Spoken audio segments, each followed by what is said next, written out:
Olá pessoal, hoje a gente vai terminar esse assunto sobre formas farmacêuticas líquidas. Então a gente vai falar um pouquinho hoje sobre rheologia e suspensões. Então a gente viu que a semana passada nós vimos emulsões especificamente, né? Falamos um pouco sobre soluções e vimos os maquinários e a indústria, de como funciona, não é isso? Como é que funciona, como é que é o processo produtivo. Hoje a gente vai ver inicialmente sobre rheologia. Então, o que é que seria rheologia? Porque eu vou explicar um pouco sobre rheologia, porque até em cápsulas, quando a gente viu cápsulas, a gente falou um pouco sobre misturas psicotrópicas. A gente vai ver agora em suspensão também, em alguns momentos, falando sobre rheologia, sobre tixotropia, alguns comportamentos. Então, é importante que a gente entenda o que é rheologia. Então, rheologia é o estudo do comportamento deformacional e do fluxo da matéria submetida a tensões, sob determinadas condições termodinâmicas ao longo de um intervalo de tempo. Inclui propriedades como elasticidade, viscosidade e plasticidade. Aqui, esse termo rheologia, ele é originário, né? Tem origem grega. Então, rheo significa fluxo, escoamento, e logos, ciência, o conhecimento. Então, o conhecimento, né, é a ciência que estuda o escoamento, o fluxo dos materiais. Esse termo ele foi introduzido por Bingham e Crawford no século XIX, mas foi adotado formalmente em 1929, com o intuito de identificar a parte da físico-química que trata sobre a deformação dos sistemas líquidos, sólidos e semissólidos. Então, na realidade, a gente vai aprender aqui quando é que a gente vê o comportamento de líquidos, principalmente suspensões, emulsões, que a gente vê que tem uma dada viscosidade. Nós vimos, quando vimos comprimidos, o comportamento de fluxo, né, que a gente viu, escoamento, tempo de escoamento através de um funil, como é que é o fluxo desses pós. Então, a gente, quando viu lá sólidos, formas farmacêuticas sólidas, a gente falou um pouco sobre rheologia de pós, como é esse fluxo dos pós, e de semissólidos. Então, quando a gente vê também as formas dermatológicas, a gente vai falar também um pouquinho sobre rheologia. Mas agora a gente vai focar nesses sistemas líquidos.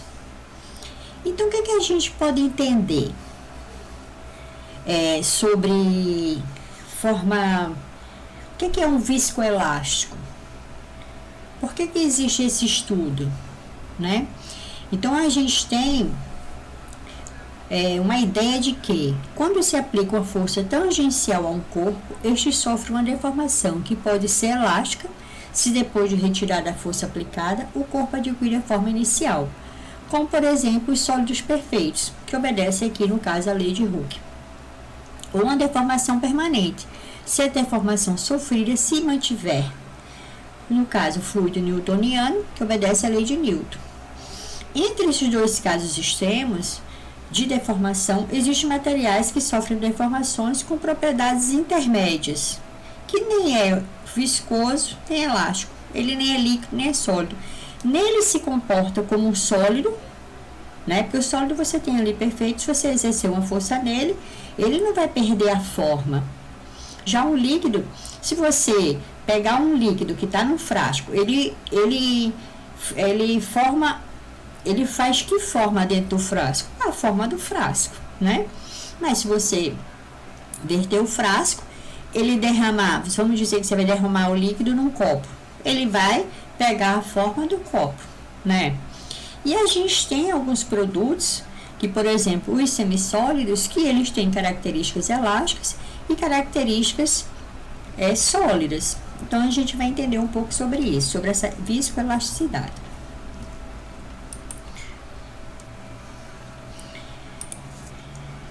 essas diferentes propriedades relacionadas à deformação da matéria são englobadas pela rheologia.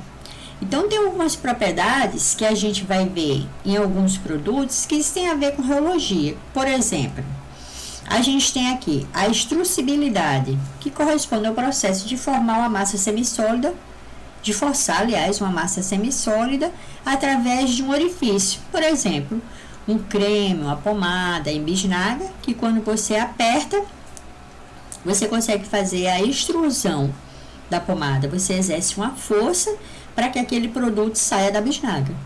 Tem alguns produtos que a gente compra até que a gente consegue, logo que abre, aquele produto sai de maneira descontrolada de dentro da bisnaga, né? Que inclusive a gente perde produto.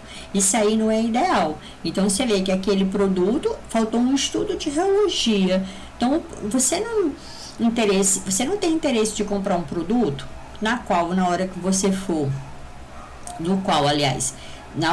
for fazer a aplicação, na hora que você tira a tampa, aquilo fique saindo da bisnaga, né? Então, aquilo ali tem um erro, ou a escolha do material de embalagem está inadequado, ou ele não fez um estudo rheológico para fazer com que aquele produto dele precise de uma força para poder sair da bisnaga. Então, você tem a extrusibilidade, a gente viu também sobre a compressibilidade, que a gente viu lá quando viu tecnologia de comprimidos, né? A gente viu a partir dos pós a gente fazer um granulado e fazer esse estudo para ver a compressibilidade, a movimentação desses pós na hora de enchimento das câmaras de encapsulamento ou de compressão. A ductibilidade é a propriedade de um semissólido formar fios após espichados. Então, você é um semissólido que conforme você estica ele vai formando fios. A espalhabilidade, né, que é a propriedade que um produto tem de você espalhar ele quando submeter ele a uma força, como a gente faz uma pomada, um creme na hora que vai aplicar na pele, você exerce uma força e você consegue espalhar ele, né? A elasticidade, que é um fenômeno de deformação associada a fibras e a filmes poliméricos. Então, você tem uma elasticidade do filme, da formação daquele filme, né, que a gente até viu em relação ao revestimento de comprimido. E a fluidez e viscosidade, que são termos antagônicos, né? Porque um trata da propriedade de resistência ao fluxo, que aí a viscosidade, quando a gente fala em viscosidade, você vê que aquele produto ele tem uma resistência a escoar. Uma coisa assim, por exemplo, é você derramar um copo com água. Você vê que ele é fluido, né? Eu botei aqui fluidez, mas é fluidez, tá, gente? E viscosidade é quando que, por exemplo, um copo de mel. Quando você verte ele, aquilo demora mais a escoar, né? Então, ele tem uma resistência ao escoamento. Mas isso a gente vai detalhar bem direitinho. Então, a viscosidade é a medida da resistência interna de uma substância para fluir quando submetido a uma tensão, onde quanto maior a viscosidade de um produto, maior será a sua resistência para fluir. Então, realmente, nesse exemplo que eu dei para vocês do mel, como ele tem uma viscosidade maior, ele demora mais a fluir, né? Ele tem uma resistência a fluir. Então, embora todos os fluidos ofereçam resistência às forças que promovam o deslizamento de qualquer camada sobre as suas vizinhas, esta só se manifesta quando há um movimento relativo.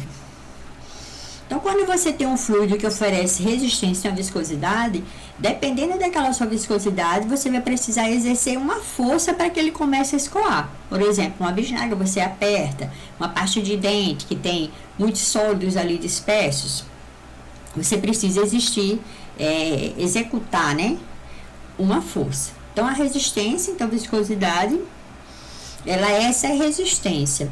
Então, a resistência ao movimento de cada camada do fluido é atribuída à viscosidade.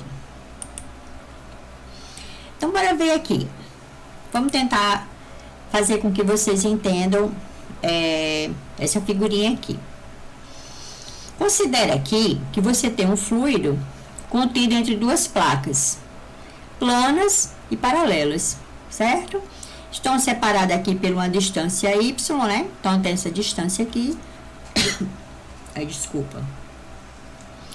Uma força F é aplicada na parte superior. Então, você vai fazer aqui, ó, nessa placa superior, você exerce uma força aqui, nessa placa, para que ela se desloque, para que ela se movimente, tá?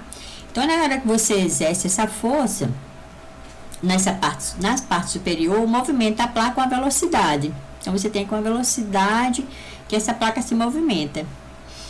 E ela é uma constante em relação à placa anterior. Então, o que a gente vê?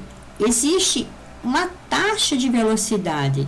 Esse deslocamento, essa camada aqui de cima, ela vai se deslocar primeiro, mas ela vai arrastar as camadas mais baixas. Então, você tem aqui uma diferença de velocidade, mas subentende-se que aqui na placa inferior a velocidade é zero. Por quê? Porque geralmente, quando, por exemplo, esse exemplo que eu dei para vocês do mel, na hora que você faz ele escoar, você vê que fica um mel aderido à parede do copo. Então, ali uma velocidade zero, ele ali não escoa, né? Mas você vê que as camadas superiores se movimentam primeiro e vem trazendo, arrastando todo o mel, né? Então, esta força dá origem a uma força de mesma intensidade, porém, em sentido contrário aqui, que é essa força de cisalhamento, que existe somente devido às forças de coesão do fluido com as paredes da placa. Então, a gente tem uma força contrária, que chama força de cisalhamento, ok? Ou tensão de cisalhamento.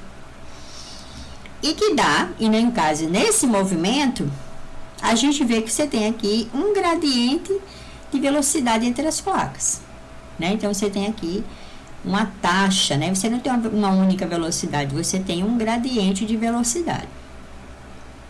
E aqui, no caso, como eu já expliquei a vocês, a questão do V0 aqui é porque ficou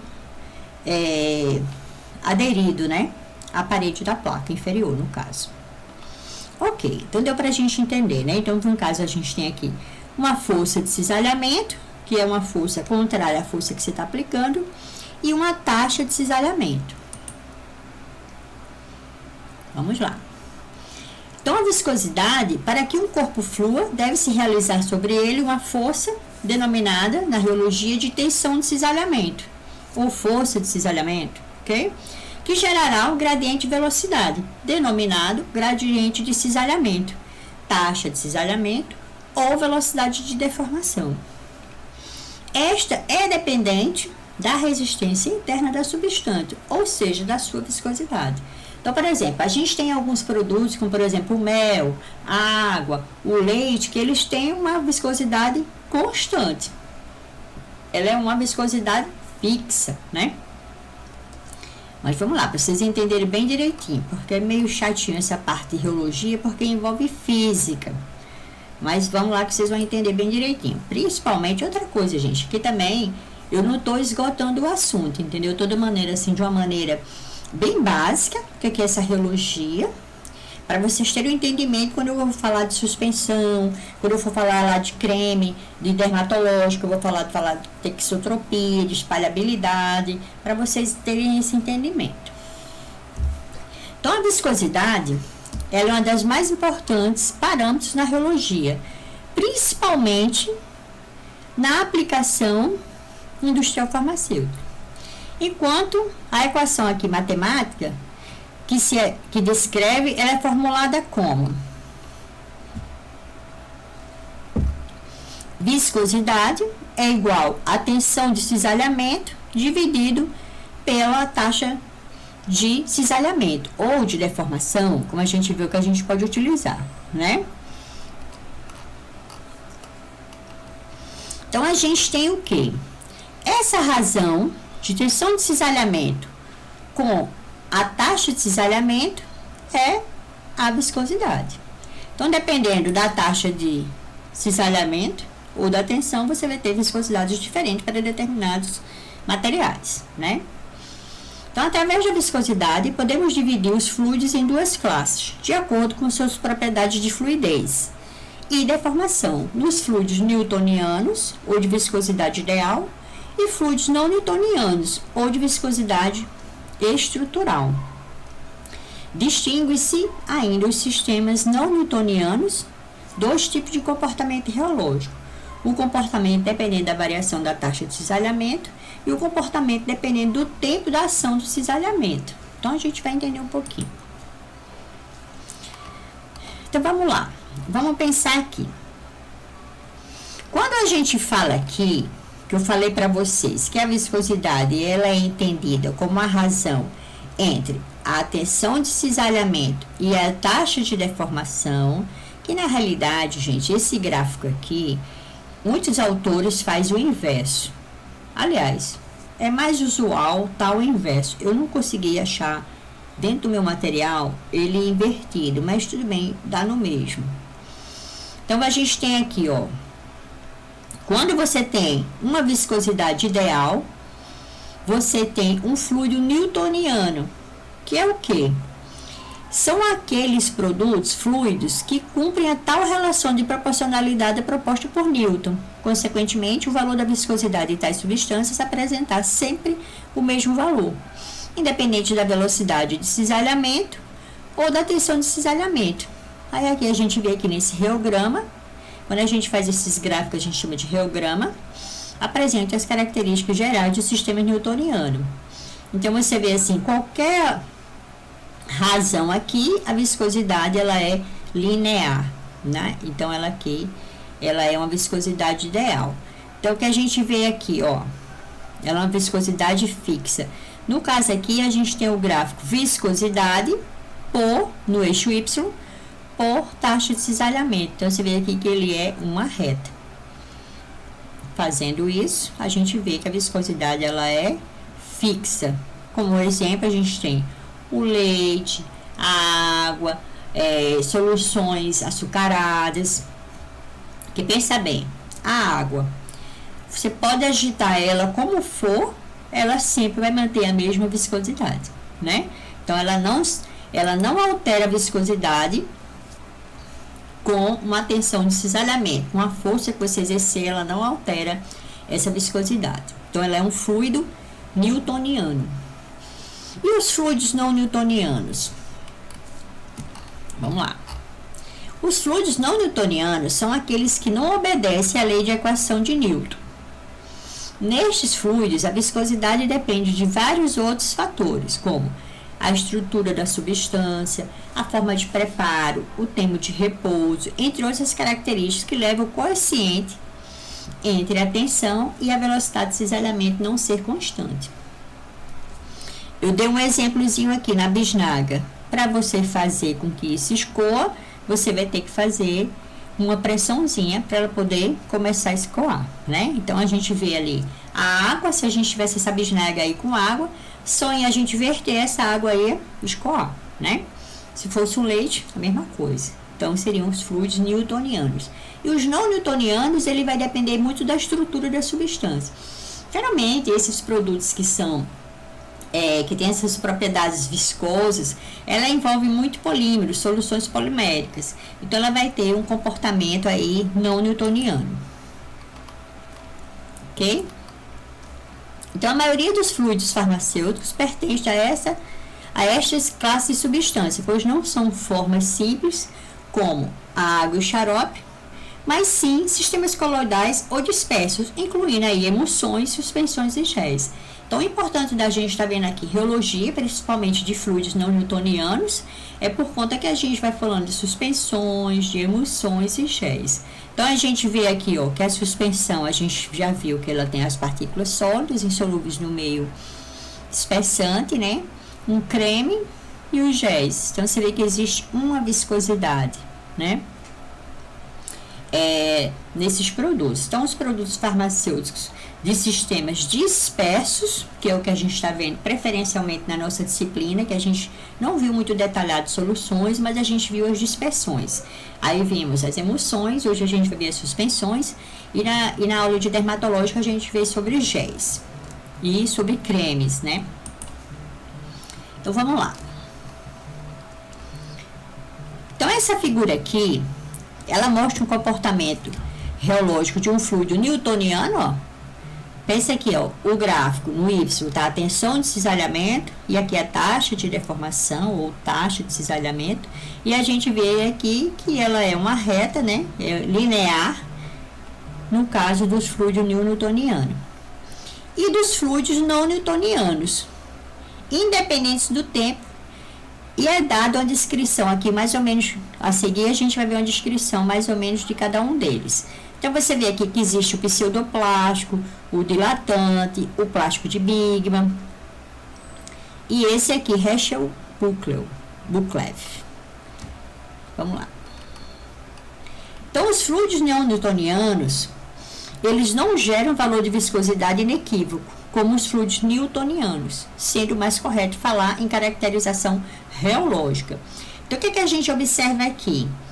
Como a gente viu para os newtonianos, a gente vai ter uma viscosidade fixa, definitiva, né? Ela não se modifica, mesmo que você altere tensão de cisalhamento, taxa de cisalhamento, aquela viscosidade ela é constante. Aqui não, aqui a gente vê o que? Dependendo aqui da tensão de cisalhamento e taxa de formação, você consegue fazer. Lembra que a gente viu na formulação de Newton que viscosidade ela é tensão de cisalhamento dividido pela taxa de cisalhamento. Então, você consegue calcular a viscosidade. Então, a gente vê que se você fizer aqui em cada ponto desse aqui, dessa curva, você vai ter uma viscosidade diferente. Então, quando a gente fala de fluidos não newtonianos, a gente fala em viscosidade aparente.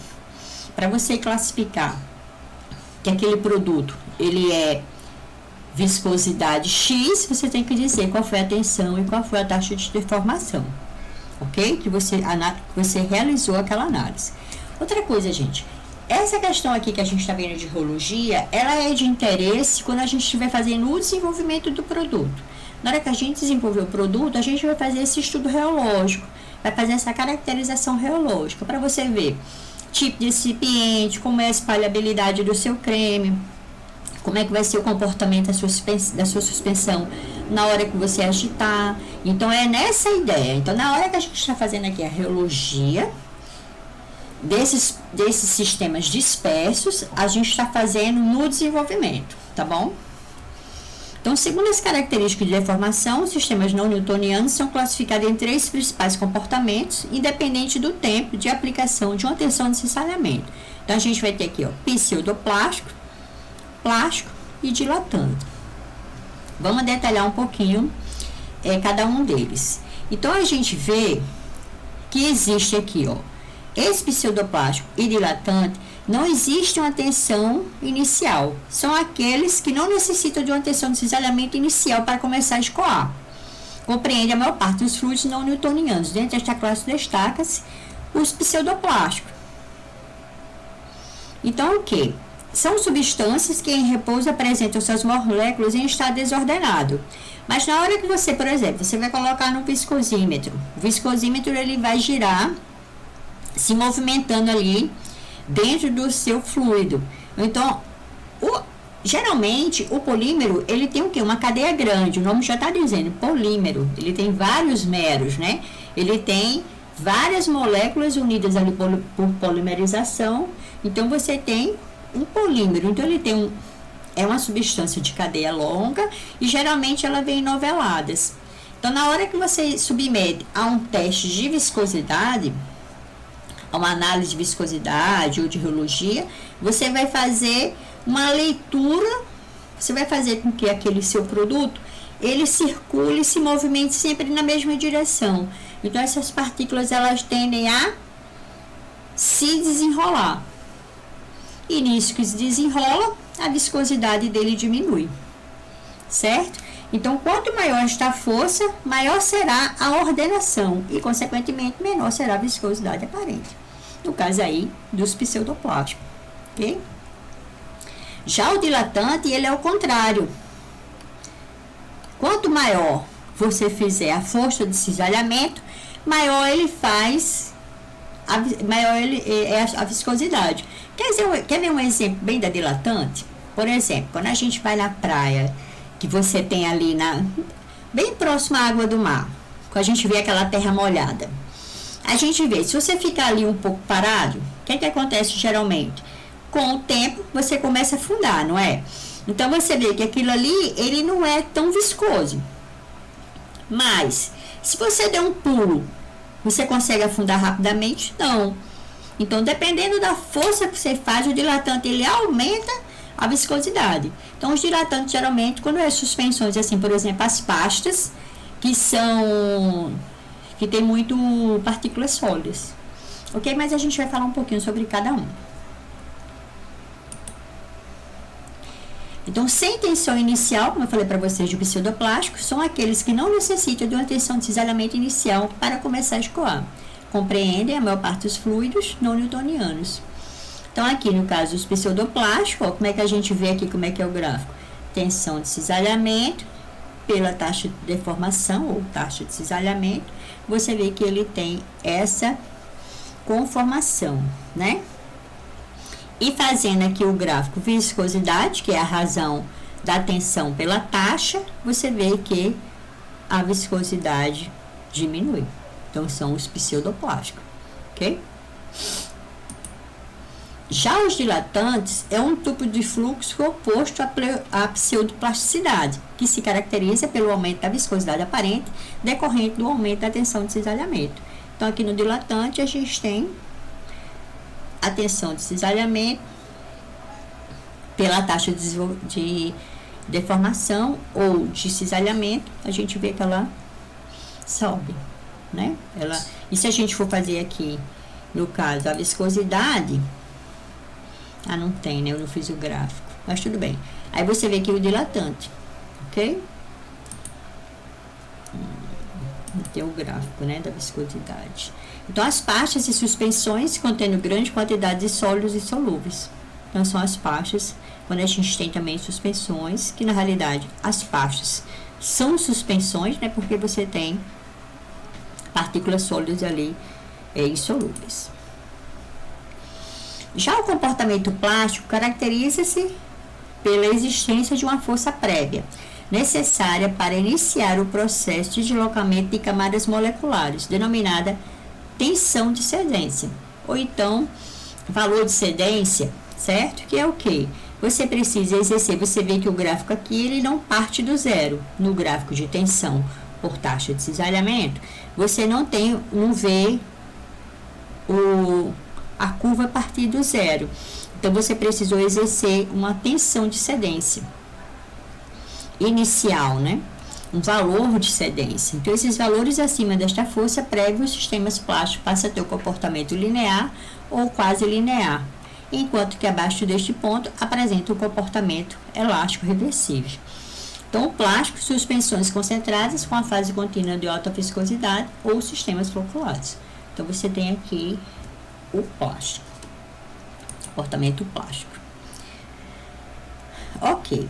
Então, esses fluidos não newtonianos, dependentes do tempo, a gente vai ter alguns comportamentos. Então, os fluidos que possuem esse tipo de comportamento apresentam propriedades que variam, além da tensão de cisalhamento, com o tempo de aplicação desta tensão para uma velocidade de cisalhamento constante. Então, na hora que você for fazer uma análise dessa, você vê que você vai ter uma tensão de cisalhamento fixa e você vai aplicar uma variação da velocidade de cisalhamento. Isso a gente vai ver depois, que eu vou mostrar também aqui um equipamento para vocês. Então, a gente tem os tixotrópicos e os reopéticos. Então, esta classe de fluidos tem a sua viscosidade diminuída com o tempo de aplicação da tensão de cisalhamento, voltando a ficar viscoso quando esta cessa. Por exemplo, nesses tixotrópicos nós temos as suspensões concentradas, emulsões, soluções proteicas, petróleo cru, tintas e ketchup. Quer ver um exemplo de tixotropia? É o esmalte. Na hora que a gente vai pegar o esmalte, vai pintar a unha, logo que a gente pega o frasco, dizer que aquele seu esmalte já está ali há um determinado tempo guardado. Na hora que você pegar ele está muito viscoso, não é? Então, o que é que você faz? Agita ele, rola ele entre as mãos, não é? Na hora que você exerce essa tensão de cisalhamento, esse esmalte começa a ficar fluido. Então, ele sai do estado gel para um estado sol. Aí você consegue pintar a unha. Na hora que você pinta a unha, ele volta a gel. Tanto é que ele não escorre, né? Ele fica na unha.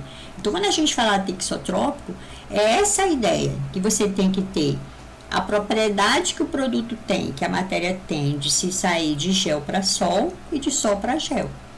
Outro exemplo bem típico, a tinta que a gente pinta a parede.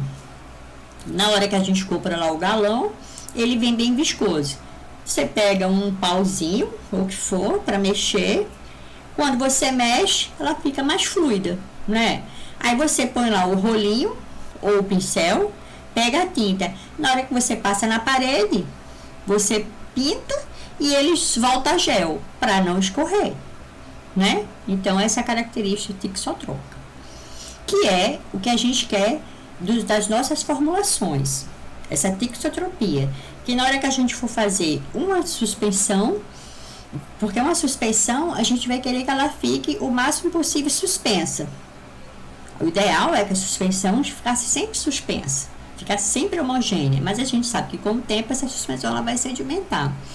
Mas que você, na hora que agite, você consiga tornar ela mais fluida, para você agitar e tornar ela homogênea, e a partir do momento que você coloca ela lá na prateleira, ela vai voltar ao estado gel. Para quê? Para evitar que essa sedimentação seja mais lenta. Então, a gente precisa que seja também uma suspensão, os produtos farmacêuticos sejam esse comportamento tixotrópico. A mesma coisa de um creme. Na hora que você tira da bisnaga, que você passa na mão, na hora que você exerce a força com o dedo para espalhar aquele creme, ele fique mais sol, facilite a espalhabilidade. A partir do momento que você tira o dedo que não está mais esfregando, ele fica gel, para ele não escorrer, ok? E os reopéticos, eles apresentam o comportamento inverso dos tixotrópicos. Desta forma, a viscosidade inicial, na realidade, isso aqui é quando você cessa, eu esqueci também aqui a frase. Desta forma, quando você elimina a força, a viscosidade inicial aumenta, tá? É o contrário da reopético. Então, vamos lá. Então, nesse comportamento dependente do tempo, a característica dessas substâncias é que, se forem submetidas a uma velocidade de cisalhamento crescente, representada pela linha, que no caso aí tem a setinha para cima, na figura, e em seguida uma velocidade decrescente, a setinha para baixo. A curva formada por esta última, descendente, estará deslocada em relação à primeira, ascendente, gerando o chamado loop de esterese. Então, na hora que a gente faz esse estudo, a gente não vai usar um viscosímetro comum. Nós temos os viscosímetros na rotina, como eu falei para vocês.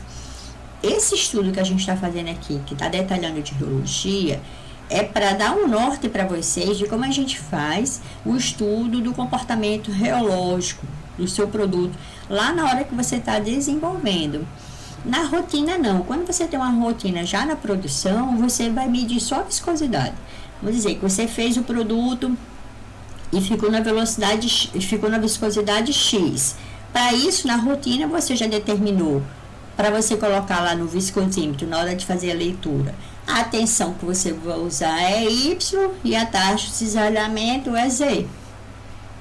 Então, você vai só confirmar, você vai dar as condições para análise quando o produto está na rotina da produção, ok? Aqui, o que a gente está falando é num estudo reológico, a gente está aqui estudando ainda. Então, o que é que a gente vê? Você tem aqui, você vai fazer um ensaio, que você vai manter uma tensão de cisalhamento fixa e vai colocar uma taxa de velocidade. Então, você vai regular o equipamento para fazer isso. Então, você faz numa velocidade crescente e numa velocidade decrescente. Então, esse espaço que fica entre as duas curvas, que a gente chama de loop de esterese, ok? Então, o tixotrópico, como é que você sabe assim, Silvana, mas o meu gel ficou tixotrópico, ou o meu gel ficou reopético? Você vai fazer esse estudo. Então, no caso, se a curva descendente ficar deslocada para baixo, você tem o tixotrópico. Se a curva ficar deslocada, no caso a curva da velocidade decrescente ficar acima, você tem um reopétrio, ok? Então, o loop de esterese é a curva originada que indicará a ocorrência de uma ruptura na estrutura da substância e a área dentro do loop é usada como índice de grau desta ruptura. Então, você vai dizer se aquilo ali se tornou sol ou gel, ok? Então, aqui, ó, mostrando aqui para vocês um reômetro, que na realidade aqui, esse equipamento, ele também faz análise de viscosidade, mas ele é também muito utilizado para a gente fazer esses estudos de reologia, para você ver esse comportamento, ver se é plástico, se é pseudoplástico, se é dilatante, se dependendo do tempo ele é tixotrópico, ele é reopétrico, ok? Então, esse reômetro aí, ele é um reômetro da marca Reiki Mars. Esse reômetro a gente tem um igualzinho lá no CT, lá na Engenharia de Materiais, mas esse aí especificamente é um lá da UFRN, umas análises que eu fiz de um gel. Então, olha só, a gente, na hora que for fazer a análise, você também tem que ter uma temperatura fixa, né? Aí, aqui no caso, nesse ensaio aqui que eu tava fazendo, ele tava a 25 graus, ele tem um controlador térmico. E a gente tem aqui esses acessórios, esse equipamento é como, gente? Você vai colocar um pouquinho do gel aqui nessa placa, ou nessa base. O reômetro desce essa peça. E isso aqui gira. Isso aqui vai girar e vai fazer com que esse seu gel, ele comece a se movimentar no mesmo sentido, quebrando a estrutura, né? Rompendo ali a estrutura. Então, ele vai fazendo essas medidas na taxa de cisalhamento, vendo a tensão que fez ali para modificar a viscosidade, né? Então, você tem aqui, no caso, uma placa-placa, que no caso, esse sensor aqui, ele é uma placa mesmo. Ele tem a superfície plana, ele fica placa a placa. Então, substâncias assim, mais viscosas, você usa esse tipo de sensor, placa a placa. Ele tem um diâmetro aqui de 20 milímetros. E a gente também tem esse sensor que chama cone placa. Então, essa peça aqui de cima, ele é um conezinho, ele não é plano. Ele tem um bicozinho bem tênue, mas ele não é reto, ele não é plano, certo? No caso aqui um diâmetro maior, porque aqui no caso eu estava analisando uma mucilagem. Eu analisei a mucilagem, aí nesse trabalho aqui a gente usou uma mucilagem de aloe vera e acrescentamos um polímero para tornar ele gel. Então a gente fez a análise da mucilagem para ver o comportamento da mucilagem, comportamento reológico, e vimos aqui também o comportamento reológico dos géis obtido. Então, a gente conseguiu com isso, conseguiu verificar a viscosidade aparente, veja a taxa de cisalhamento, aí a gente usou um gradiente de cisalhamento, ou taxa de cisalhamento de 0,1 a 1 microsiemens, ou a 1000, gente, onde saiu esse microsiemens? 1000 segundos a menos 1. E também aqui a gente fez a curva do esterese, conseguiu fazer uma velocidade crescente de 0,1 a 1000 segundos a menos 1 e voltou também de 1000 a segundos a menos 1 para 0,1. Então, a gente fez ela crescente e decrescente para ver ali o loop de esterese.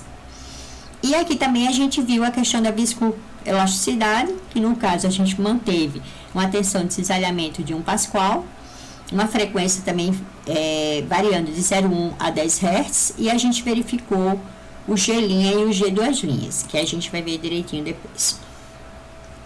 Então, a reologia farmacêutica é uma fase de investigação e desenvolvimento de uma formulação, avalia as medidas reológicas de hidrogéis, aqui no caso, né, foi um exemplo que eu estou dando para vocês, é usado para caracterizar a facilidade com que o material pode ser despejado de um frasco, ser apertado num tubo ou outro recipiente deformável, manter a forma do produto no frasco ou, após a extrusão, aplicar o produto sobre a pele.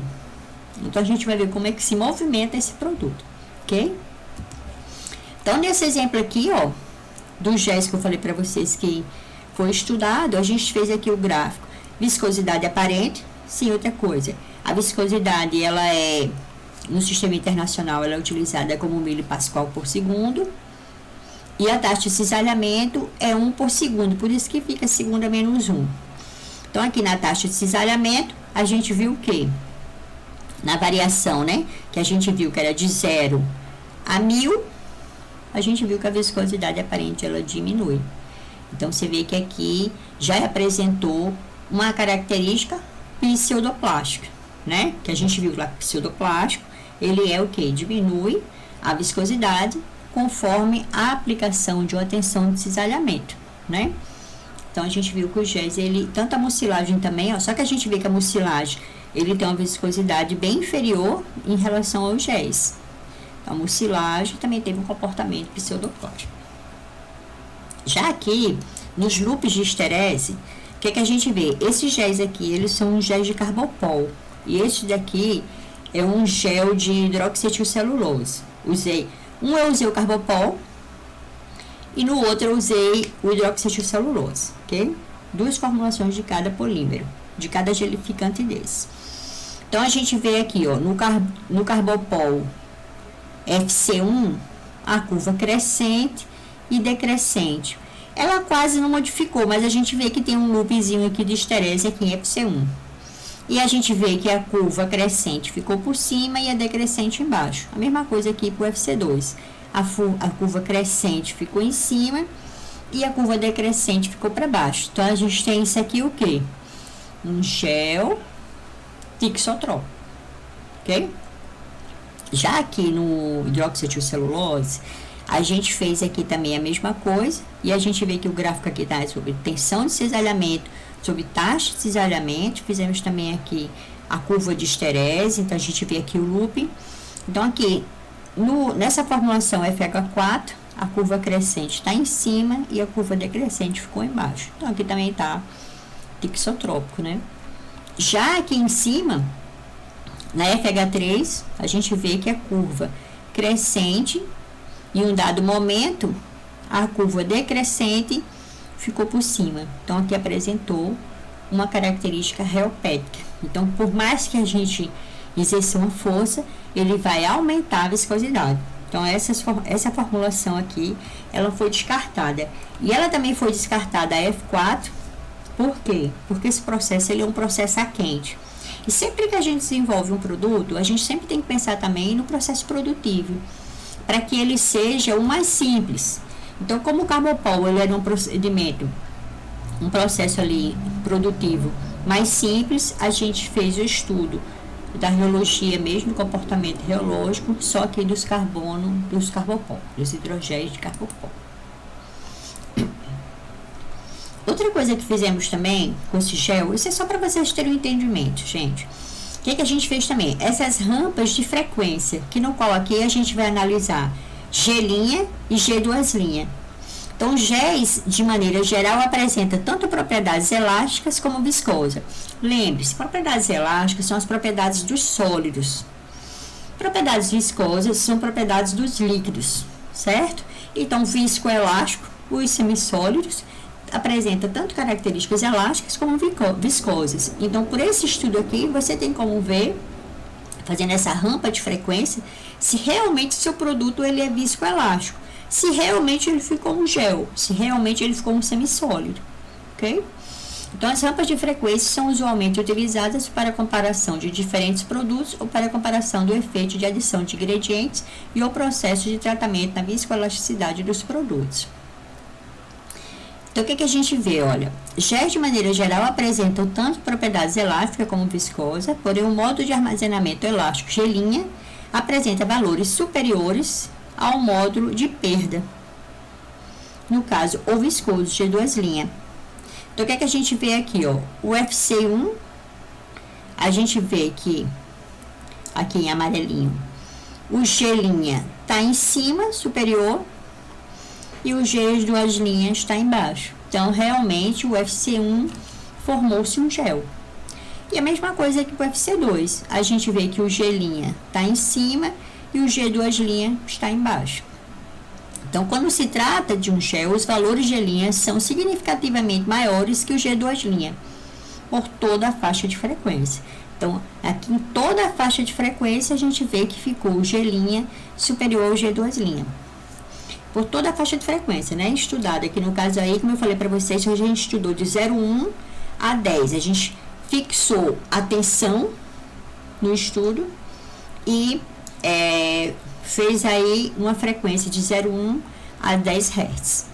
Então, a gente vê que a mucilagem, ó, eu não estou comparando aqui, que eu incrementei aqui no caso, ó, a adição de ingredientes. Eu adicionei o carbopol no gel, né? Então, é que eu fui ver aqui o comportamento da mucilagem, a diferença da mucilagem para os géis. Então, a mucilagem fresca apresenta menor magnitude do modo elástico. Então, você viu que aqui o modo elástico dele, o gelinha ficou embaixo, mas demonstra uma maior dependência da frequência. Então, você vê que ela não é uma constante, né? Ela vai aumentando. Então, dependendo da frequência, ela está tendo um comportamento diferente. Só que a gente vê aqui que em determinado ponto, aqui mais ou menos em 4 Hz, ela inverte. O modo de elasticidade ficou por cima. Então, você vê que dependendo aqui da frequência, ele pode ser considerado um gel. Ok? Então, você vê que tem um comportamento diferente mesmo. Então, ele não é um semissólido.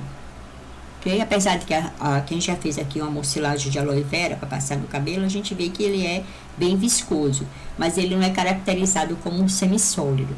Porque para ser um semissólido, ele tem que ficar assim, o gelinha superior ao G2'.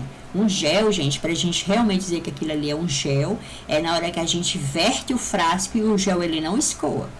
Se você não fizer uma força, se você não bater no fundo do frasco, aquilo não escoa. Então, realmente, quando a gente tem, que chama o teste de inversão do tubo, quando você inverte um produto que ele não escoa, se você não exercer uma força, ele é um semissólido, tá? Ele tem uma característica aí plástica, né? Bom, isso era para vocês terem o entendimento. Ok. Então, bora ver o seguinte. Vamos agora falar um pouquinho sobre as suspensões para vocês,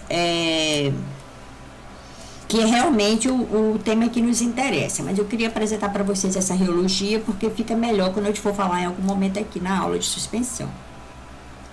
Então, vamos falar agora de suspensões. O que é que a gente sabe das suspensões? As suspensões, nós vimos também no início da aula lá de formas farmacêuticas e líquidas que elas são sistemas dispersos, né? Então, são sistemas heterogêneos em que a fase externa ou contínua é líquida ou semissólida. Então, a gente também tem suspensões semissólidas, como por exemplo as pastas, as pastas, e a fase interna ou dispersa é constituída por partículas sólidas insolúveis no meio utilizado. Então, a suspensão ela é um sistema heterogêneo, da mesma maneira que as emoções, elas são termodinamicamente instáveis. Então, as suspensões são utilizadas com 3 finalidades principais: para uso oral, para aplicação tópica na pele e nas mucosas, por exemplo. A gente tem as suspensões oftálmicas e para administração parenteral. Então, o que a gente só observa aqui? Só ler esse trechinho. A preocupação com o tamanho da partícula, né? Porque se você for fazer ela para aplicação tópica, você não vai querer que a partícula esteja, na hora que você for passar aquele creme, aquela pomada, você sentir arranhar. Então, ela tem que estar bem fininha. A mesma coisa, uma suspensão oftálmica. Você não vai poder botar uma partícula grande, se você vai ficar arranhando no olho. Mesma coisa na administração parenteral. Tem que ter a preocupação do tamanho da partícula, até mesmo para ela passar através da seringa e através da agulha, né? E algumas suspensões estão disponíveis também pronta para uso, que é o mais usual, mas a gente vê também que tem umas suspensões que você compra o pó no frasquinho, que você vai reconstituir em casa com água, né? Então, essas suspensões que vêm, né, como pó para reconstrução, ela não tem muita estabilidade, ela dura só para aquele tratamento mesmo, no máximo 7 dias, ou sobre refrigeração pode chegar a 14 dias. Então, quando a gente compra essas ampicilinas que são para pós de reconstrução oral, elas são utilizadas só para aquele tratamento, né?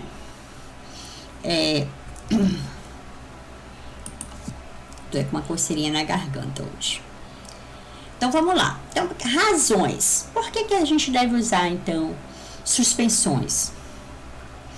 Para fármacos insolúveis na forma líquida, então às vezes você tem um fármaco que ele não é solúvel para sair como uma solução, então você faz uma suspensão.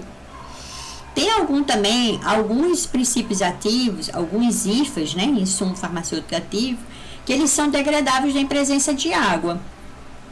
Então você pode utilizar, se você não vai poder utilizar em soluções aquosas, então você pode tentar fazer ou a síntese de um derivado insolúvel e formular numa suspensão, ou você pode fazer ele como pó para reconstituição, que aí, no caso você vai ter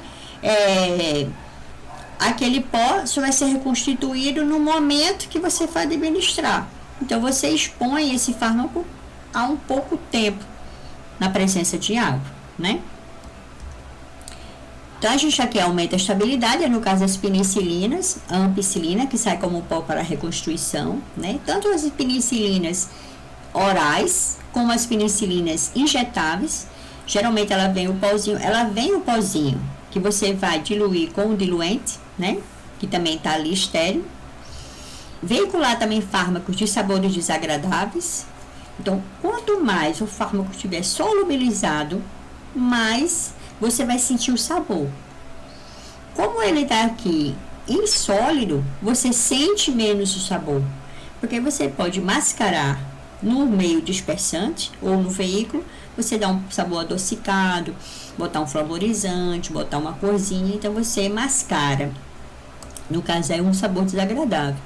O ibuprofeno, o paracetamol, aqui eu até coloquei uma foto do Tilenol bebê. O Tilenol bebê, ele não sai em solução, ele sai em suspensão. Uma suspensão oral muito flavorizada, muito adocicada, né? Edulcorada. E ele vem com uma seringuinha. Então, o Tilenol bebê, isso é para facilitar que o bebê ele goste da formulação, né? Que ele não faça adesão ao tratamento. Você pode também obter formas de ação prolongada, por exemplo, injetáveis. No caso, injetáveis aí intramuscular. Daí você não vai injetar endovenoso, uma suspensão, você é cheio de partículas sólidas. Então, no intramuscular, porque aí você vai fazer aquele sistema depô, dependendo do tamanho da partícula, aquilo ali vai ser distribuído na fibra muscular com o tempo, como também você pode fazer o meio dispersante oleoso. Isso facilita também aí essa ação prolongada. Aumentar o tempo de contato, por exemplo, suspensões oftálmicas, por exemplo, esses colírios de hidrocortisona ou suspensão, né? Que aí você coloca, vai ter a hidrocortisona, vai ter um tempo de contato a mais no olho, né? Na mucosa. Administração em pessoas que têm dificuldade de deglutir, ok? Insumos farmacêuticos degradáveis em presença de água, já expliquei, pós para reconstituição.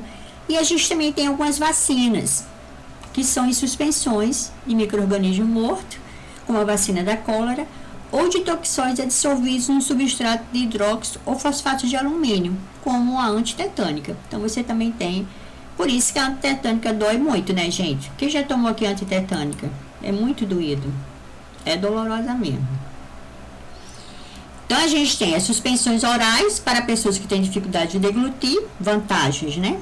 Os insumos farmacêuticos são degradáveis em presença de água, que não podem ser utilizados em soluções aquosas. Então, você pode fazer ele em suspensão, você modifica lá a molécula e torna ele insolúvel em água. Ou então, você pode usar também um dispersante que não seja aquoso. Uma obtenção de ação retardada, suspensão extemporânea, ideal para veicular IFA insolúvel em veículos líquidos. São algumas vantagens. Então, vamos ver quais são as características desejadas de uma suspensão. Na realidade, a ideia era que a suspensão ela ficasse farmaceuticamente elegante, né? Que ela sempre ficasse suspensa. Então, a gente tem que ter algumas considerações na hora que a gente for desenvolver e preparar, como a gente viu lá no desenvolvimento. A estabilidade química dos componentes, se não vai haver interação entre os componentes e o insumo farmacêutico ativo. A questão da eficácia, né, terapêutica, a gente tem que ter preocupação. A permanência, como eu falei para vocês, a ideia é que a suspensão sempre ficasse suspensa, mas a gente sabe que isso não vai acontecer, com o tempo aquilo sedimenta. E que ela tem uma atração estética. Por quê, gente? que é límpido, tudo que é homogêneo, ele é mais bonito aos olhos. Então, na hora que você vê uma emulsão, uma solução, é melhor. Na hora que você vê uma suspensão, que você vê que ali tem duas fases, porque uma emulsão você não vai ter problema de você verificar duas fases, a não ser que realmente a emulsão ela tenha quebrado. Mas uma suspensão, em algum momento, o paciente vai olhar aquilo ali e ver que tem duas fases. Então, ele não tem uma estética legal, né? Então, tem outros fatores que a gente tem que ter a preocupação. Então, uma boa suspensão deverá sedimentar lentamente e deverá ser prontamente redispersa após uma moderada agitação. Então, toda a suspensão vai vir lá na embalagem escrito agite antes de usar. Ela tem que ter a concentração desejada. Então essa moderada agitação, ela tem que ser o suficiente para tornar a suspensão homogênea. O tamanho das partículas e uniformidade, elas são visíveis ao olho nu, no caso quando a gente tiver tamanhos maiores, né? E a gente também tem partículas de tamanho coloidal, que no caso bem pequenininha. Okay? Então a viscosidade da fase espessante não deve ser tão alta para não influir na remoção da dose requerida do frasco, como também não dificultar a transferência para o sítio de ação.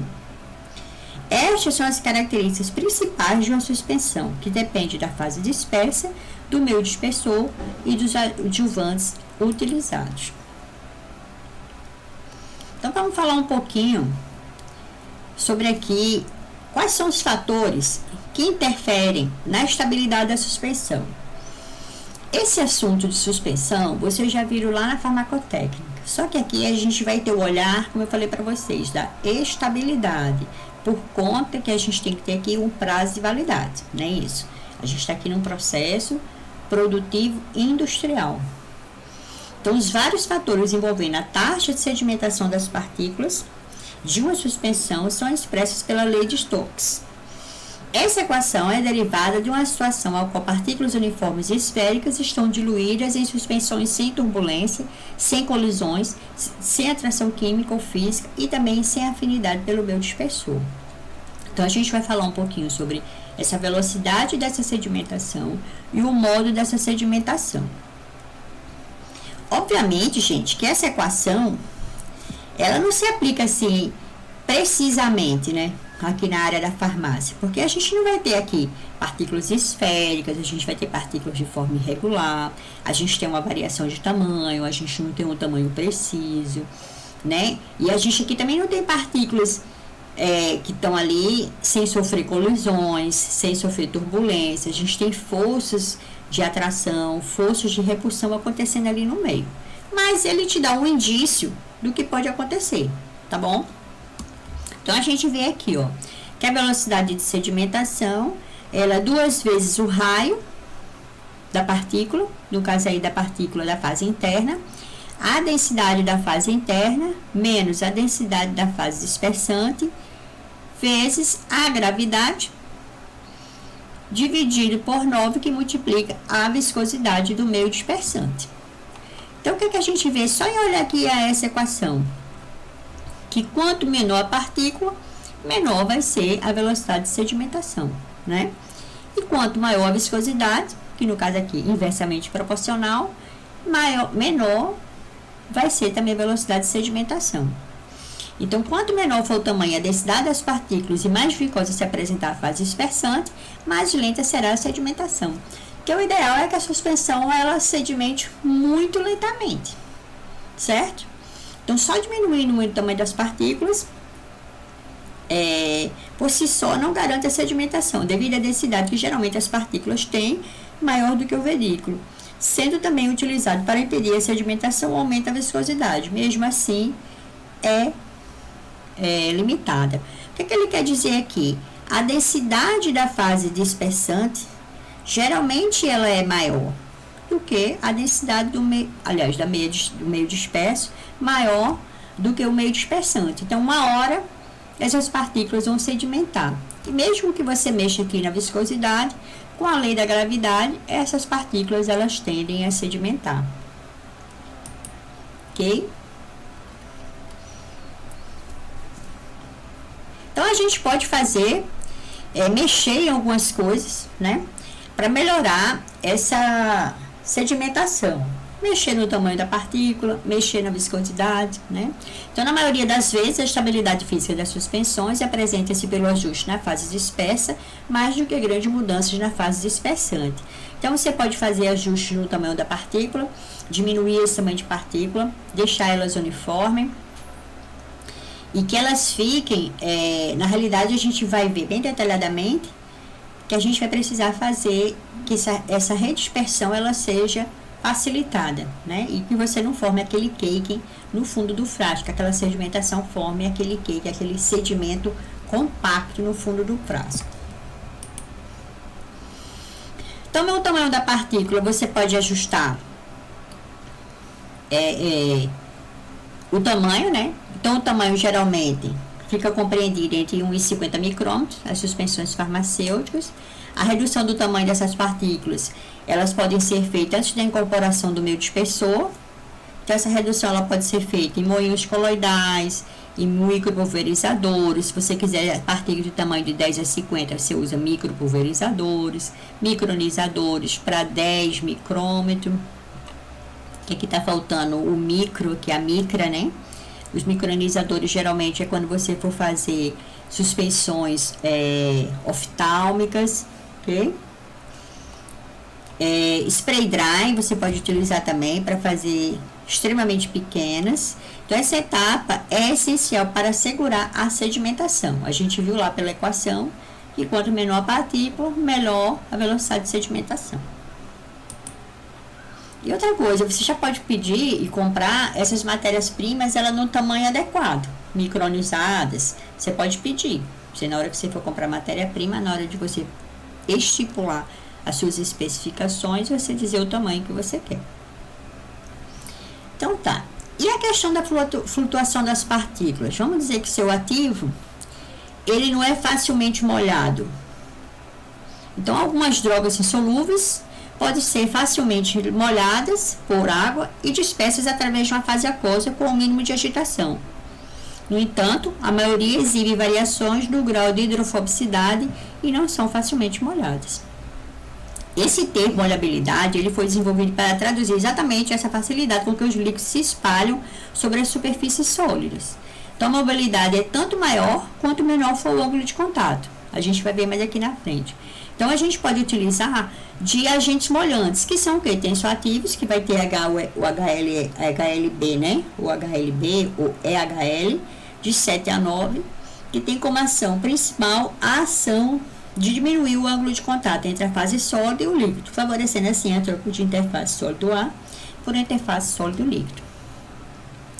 Então, vamos entender como é que funciona isso aqui. Então, o que a gente vê aqui pela essa figurinha? Vamos imaginar que aqui você tem uma partícula sólida, no qual você despejou aqui uma quantidade de líquido.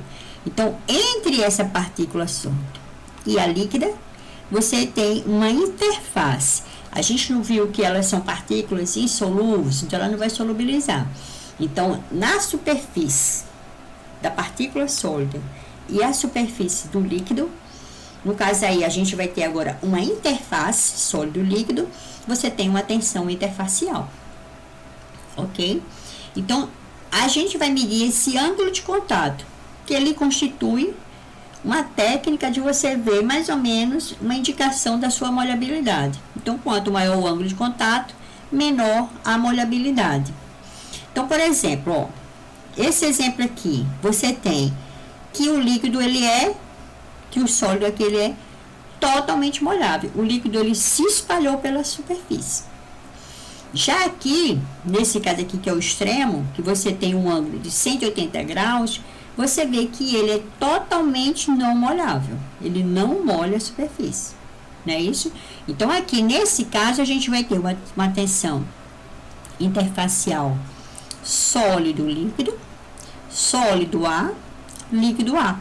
Então, você tem 3 tensões interfaciais aqui, né? Então, na hora que a gente pode fazer, na hora que essa suspensão ela não for facilmente molhada pela fase dispersante, elas tendem a flutuar e aglomerar-se na superfície do líquido, Então, para resolver esse problema de flutuação, a gente utiliza os agentes molhantes. Sim, só para lembrar vocês aqui também. No caso, quando a gente tem aqui um ângulo menor que 90, a gente vai ter essa condição, e um ângulo aqui maior do que 90 é esse. Aqui ficou faltando a figurinha que você pode ter também um ângulo de 90. Então, essa condição aqui, você tem uma molhabilidade intermediária. Então, você vai ter que saber se a partícula do insumo farmacêutico ativo, ele tem molhabilidade, ou você vai precisar usar um agente molhante, ok? Então, como eu falei, a gente pode utilizar aqueles tensoativos de HLB de 79, né? Então, a parte apolar, que a gente não sabe que o tensoativo, ele tem essa característica de ser tensoativo exatamente por ele ter uma parte apolar na molécula e uma parte hidrofílica, né? Ele tem essas duas condições. Então, a parte apolar, ela vai ficar dissolvida na superfície sólida hidrofóbica, e a parte polar vai se projetar para o meio aquoso e assim hidratar a partícula. Então, na hora que a gente coloca um tensoativo, ele vai fazer um filmezinho, né, recobrindo a superfície da partícula sólida, sua lá, que é insolúvel, que é hidrofóbica. Então, a parte apolar do tensoativo se adsorve a partícula sólida e a parte polar para o meio aquoso. Então, a maioria dos surfactantes utilizados como agentes molhantes para uso oral inclui os sorbatos, os polissorbatos, que são chamados de twins, e os ésteres de sorbitol, que são os SPANs. Para aplicação externa, a gente pode usar até o lauril sulfato de sódio, né? Então, a desvantagem do uso desse tipo de agente molhante é a excessiva formação de espuma e formação possível de sistemas desfloculados, o qual não é requerido. Porque, realmente, se a gente olhar aqui, na hora que a gente for colocar aqui um tensoativo, que vai aderir aqui à superfície, o que é que vai acontecer? Na hora que essa substância, o seu meio dispersor, a fase aquosa, se espalhar na superfície, você vai ter a expulsão do ar. Então, você vai eliminar essa interface sólido ar, líquido ar. Então, você há uma expulsão do ar, a formação de espuma. Ok? Os solventes também podem ser utilizados como agentes molhantes, como por exemplo o álcool, glicerol, alguns glicóis, que são miscíveis em água, também reduz essa interface líquido-ar. Então, vamos falar um pouquinho sobre redispersabilidade, né?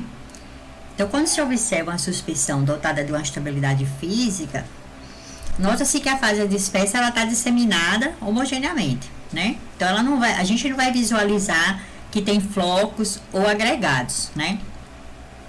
Então, existe, portanto, um estado de dispersão em partículas primárias. Então, a gente vai ter ali umas partículas que elas estão individualizadas, né?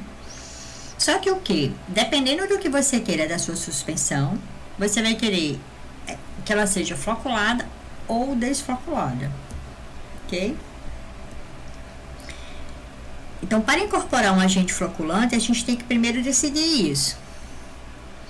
Se é ou não a suspensão floculada ou desfloculada depende da magnitude relativa das forças eletrostáticas de repulsão, que no caso são forças iônicas, são forças fortes, ou de forças de atração, como forças de London ou de Van der Waals, entre as partículas que já são umas forças fracas, ok? Então, o controle da floculação, ela é usualmente alcançada pela combinação do controle do tamanho da partícula, o uso de eletrólitos para controlar o potencial zeta e a adição de polímeros para evitar reações cruzadas entre as partículas. Porque pensa bem, gente, na hora que a gente faz a diminuição dessas partículas, a gente tem elas diminuídas, você aumenta a área superficial, consequentemente, você aumenta essas forças entre elas. Então, o tamanho da partícula vai influenciar nessa floculação. O uso de eletrólitos é o que? A gente usar algumas substâncias para tentar diminuir esse potencial zeta. E a gente pode também adicionar alguns polímeros, que esses polímeros eles vão fazer uma camada entre a partícula e diminuir essas forças, ok? Então, se a gente conseguir baixar o potencial zeta, a gente leva com que essas partículas elas se reúnam em flocos. Então, vamos entender um pouquinho desse potencial zeta. Imagina o seguinte, uma partícula, ela mesma que seja neutra, ela vai ter uma determinada carga. Então, vamos imaginar que aqui a sua partícula, ela tem uma carga positiva. Obviamente que ela vai atrair aqui no meio dispersante cargas opostas, né? Então, a gente vai ter uma camada, que aqui no caso, junto aqui da partícula, da superfície da partícula, uma camada fixa de íons de carga oposta, para neutralizar aqui a partícula, não é isso? E o que é que vai acontecer? Aqui nesse meio dispersante, você vai ter uma dispersão de cargas, né? Você tem outros íons. Então, se aqui fica uma camada já negativa, você vai atrair positiva. Então, você tem aqui uma camada de íons que ela é difusa. Então, essa partícula da suspensão, ela não está aqui parada, ela se movimenta nesse campo elétrico, ok? Então, essa diferença de potencial ao longo da camada difusa, da dupla camada difusa, é designada por potencial zeta. Então, quanto maior o potencial zeta, mais elas vão estar distantes uma da outra. Então, portanto, vai formar um sistema defloculado, ok? Então, se o potencial zeta for elevado, as partículas se repelem. As forças de repulsão, elas predominam. Então, não se tem um sistema floculado. Mas, se a gente fizer aí uma adição de eletrólitos, você diminui esse potencial, porque aí o eletrólito vai se unir aqui a algumas partículas e esse potencial zeta ele diminui, tá? Então, aí, se você diminui, você faz com que essas partículas elas se aproximem mais e formem flocos, ok? Então, vamos lá. Então, o potencial zeta tem como a gente determinar, né? Tem como você fazer isso. Existe um procedimento que você faz, a determinação desse potencial zeta.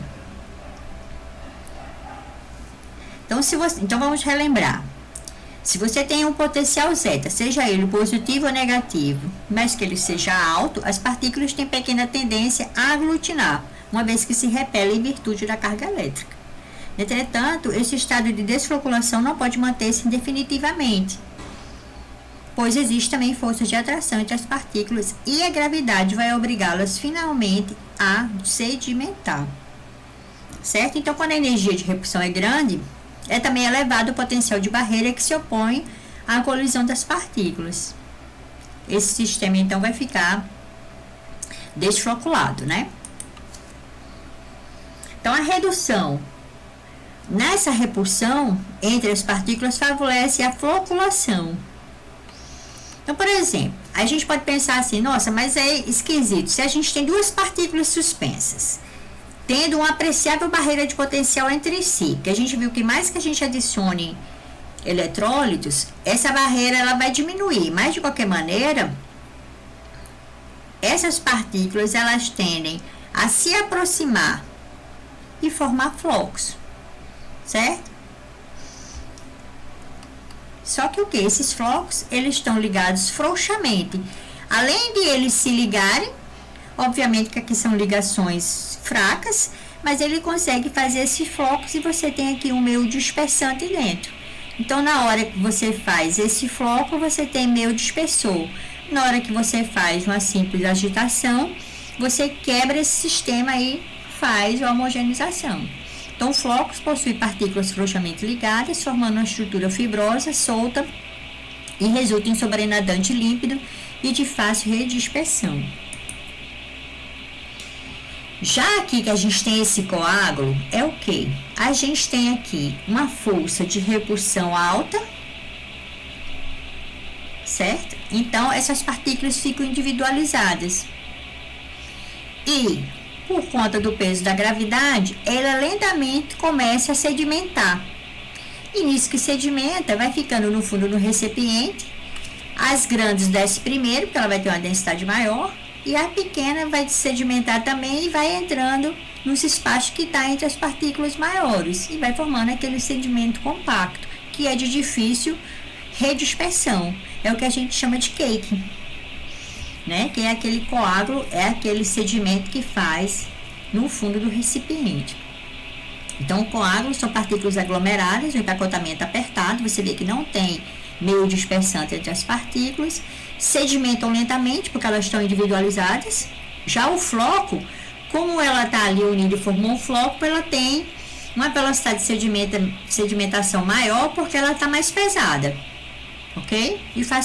E aqui você não consegue redispersar, no caso, quando forma coágulo. Então, olha só, aqui eu botei uma fotinha de uma suspensão floculada. Você vê que o sedimento aqui é alto, ó, e frouxo, e o sobrenadante é límpido. Então, você tem aqui uma suspensão floculada, ok? Então, por exemplo, você faz uma suspensão, como é que você vai fazer isso? Você vai colocar numa proveta e vai verificar a velocidade que sedimenta. Então, você vai ter uma suspensão, tem um pouquinho de sedimento, com o tempo ela sedimenta formando flocos, né? E fez um sedimento frouxo e alto, ok? Você vê o sobrenadante límpido e o sedimento alto. Já no sistema defloculado, que você não conseguiu formar floco e as partículas ficaram individualizadas, como eu falei, as grandes desceram primeiro, com a gravidade as pequenininhas vão descendo aos poucos, termina que você forma esse cake e ainda fica com as partículas mais finas suspensa. Então, você tem aqui o sobrenadante sujo, certo? Então, esse aqui é um sistema defloculado. Então, vamos lembrar. O sistema floculado forma sedimento frouxo, o qual é facilmente redispersível, mas a taxa de sedimentação é rápida e será perigoso devido à dosagem precisa que pode ser administrada e também porque o produto não parece elegante. Então, na realidade, o sistema floculado, a sedimentação vai ser mais rápida, porque os flocos são mais pesados e fica o sobrenadante límpido.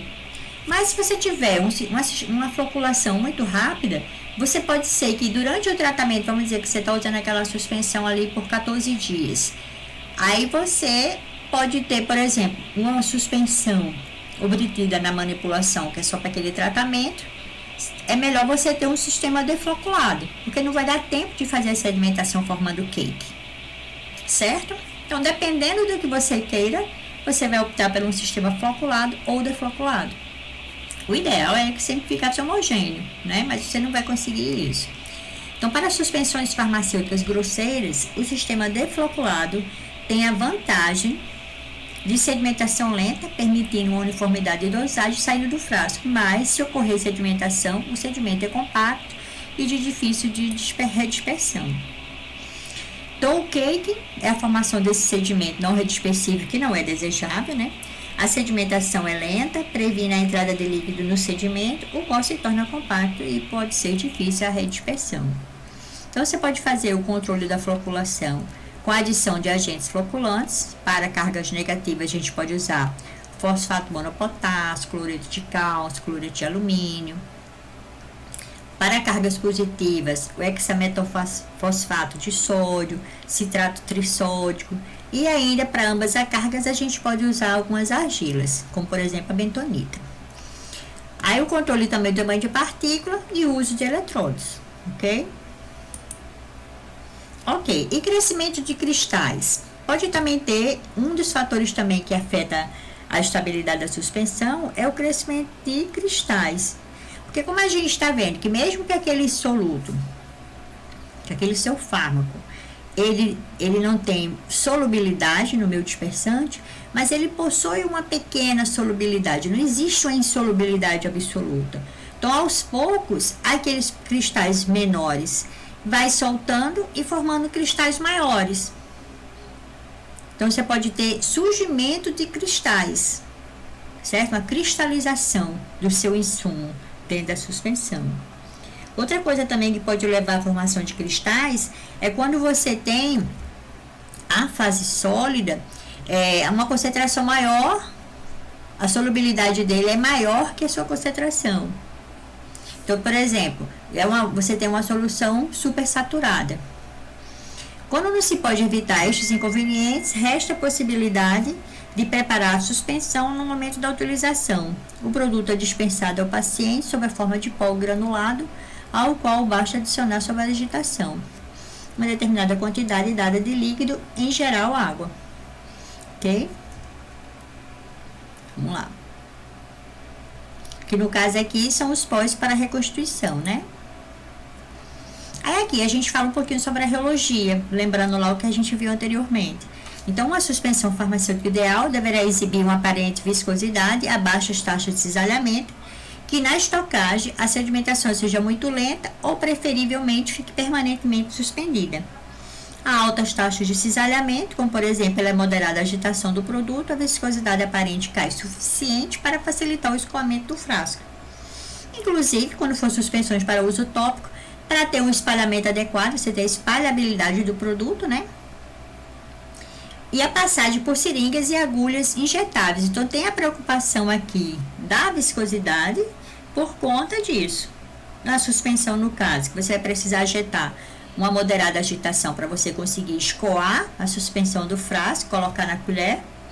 Ao mesmo tempo, aqui a gente tem que ter uma tixotropia, porque na hora que você colocar novamente a suspensão na prateleira, ela se torne gel e mantenha permanentemente as suas partículas ali insolúveis suspensa, né? E no caso aqui de uso tópico, um creme ou uma pasta, você ter esse espalhamento adequado, e que injetáveis a questão de passagem nas seringas, né? Nas agulhas. Ok.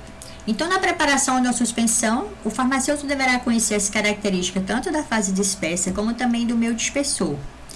Algumas das vezes, a fase dispersa tem uma afinidade pelo veículo a ser empregado e prontamente é molhado na adição. Outras drogas não são facilmente penetradas pelo veículo e têm a tendência de se agrupar ou de flutuar. Para estes pós, deve-se molhá-los antes que um agente amolhante para fazer com que o pó seja penetrado pelo meio dispersor. Então, na hora de preparar, a gente vai ter que saber se o seu insumo ele é facilmente molhado, se não, você vai usar um agente molhante. Ok? Um tensoativo, que a gente viu lá que do HLB entre 7 e 9, né? Álcool, glicerina e outros líquidos higroscópicos são empregados como agentes molhantes quando o meio dispersor é aquoso. Na preparação em larga escala, os agentes molhantes são misturados com as partículas no aparelho como um moinho coloidal. Então, na hora, você fez a diminuição das suas partículas, do tamanho de partícula, a homogeneização, você já adiciona aí o agente molhante.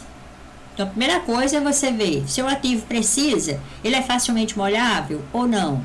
Precisa de agente molhante, na hora que você for fazer a homogeneização das partículas, você já faz com agente molhante.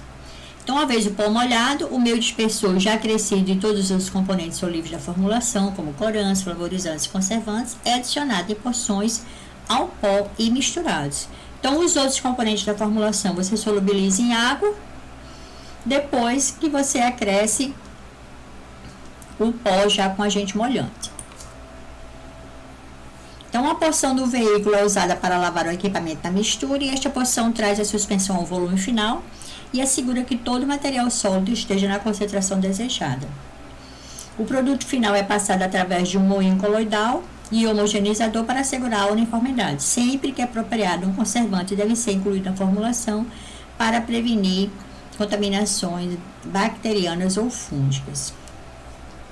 Outra coisa, gente, mesmo que você faz a uniformização das partículas antes com agente molhante, toda a suspensão, como a gente também viu, emulsão, no fim do processo passa todo o bulk no moinho coloidal, tá? Ou em homogeneizador. Então, para relembrar, Como é a preparação da suspensão? Redução do tamanho de partícula, incorporação do agente molhante, adição do meio dispersor ao sólido previamente molhado, homogeneização por meio coloidal, manda para o controle de qualidade, verifica lá a monografia farmacopeica do produto, se aprovado, providencia o invase, no invase também faz controle de qualidade. Quando a gente viu lá, na aula passada, a gente viu essa produção, um filmezinho que tem na aula de emulsões. Então, a gente viu quando é soluções e xaropes, no final da produção, passa por filtração. Emulsões e suspensões, passa por homogeneização. Ou homogeneizador, que a gente viu que tem aquele de alta pressão, ou moinho coloidal, ok?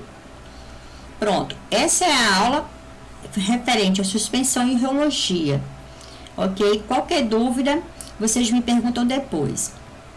O importante de rheologia é vocês entenderem o que é tixotropia e o comportamento dos semissólidos, da viscoelasticidade, que ele tem características de sólidos e de líquidos. Então, ele é um intermediário ali entre as propriedades sólidas e líquidas, por isso que chama semissólido.